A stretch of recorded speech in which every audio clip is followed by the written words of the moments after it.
நுரையீரல் பாதிக்காதவர்களுக்கும் பெரிய அளவில் ஹீமோடைனிக் சேஞ்சஸ் இல்லாதவங்களுக்கும் இந்த ரிஃப்ராக்சர் அப்படிங்கிறது ரொம்ப சிம்பிளாக செய்யக்கூடிய சிகிச்சை முறை.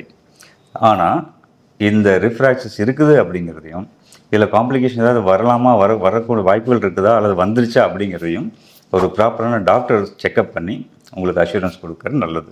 இது ஒன்றுமே இல்லை, லேசாக தான், இது சரியாக போயிடும், நம்ம ஏதோ ஒரு கட்டு போடலாம் அப்படின்னு சொல்லிட்டு டைமை டிலே பண்ணாமல் விலா எலும்புகள், அதாவது நெஞ்சுக்கூட்டில் அடிபட்டாலோ மூச்சோட சிரமம் வந்தாலோ உடனே ஒரு நல்ல எலும்பு முறிவு டாக்டரை பார்த்து எக்ஸ்ரே பண்ணி தேவைப்பட்டால் சிடி ஸ்கேன் பண்ணி உங்கள் நுரையீரல் எலும்புகள் எல்லாம் நல்லா இருக்கா அப்படின்னு செக் பண்ணிவிட்டு இன்கேஸ் ஏதாவது ப்ராப்ளம் இருந்தால் அதுக்கான சிகிச்சை முறையை ஆரம்பத்திலே ட்ரீட்மெண்ட் எடுத்துட்டிங்கன்னா உங்களுடைய உயிரையும் உங்களுடைய பெரிய அளவில் பிரச்சனைகள் இல்லாமல் வெளியே வந்துடலாம். விலா எலும்பு முறிவுகள் அப்படிங்கிறது ரொம்ப ஈஸியாக ட்ரீட்மெண்ட் பண்ணக்கூடிய ஒரு விஷயம். இது நம்ம காம்ப்ளிகேட் பண்ணிக்க வேண்டிய அவசியமே கிடையாது. ஏன்னா இதை பற்றி நாலேஜ் இல்லாதனால தான் பல பேர் வேறு விதமாக ட்ரீட்மெண்ட் போய் டைம் வேஸ்ட் பண்ணுறாங்க. இந்த வீடியோ உங்களுக்கு பிடிச்சிருந்துச்சுன்னா லைக் பண்ணுங்கள், ஷேர் பண்ணுங்கள், இந்த சேனலை சப்ஸ்கிரைப் பண்ணுங்கள்.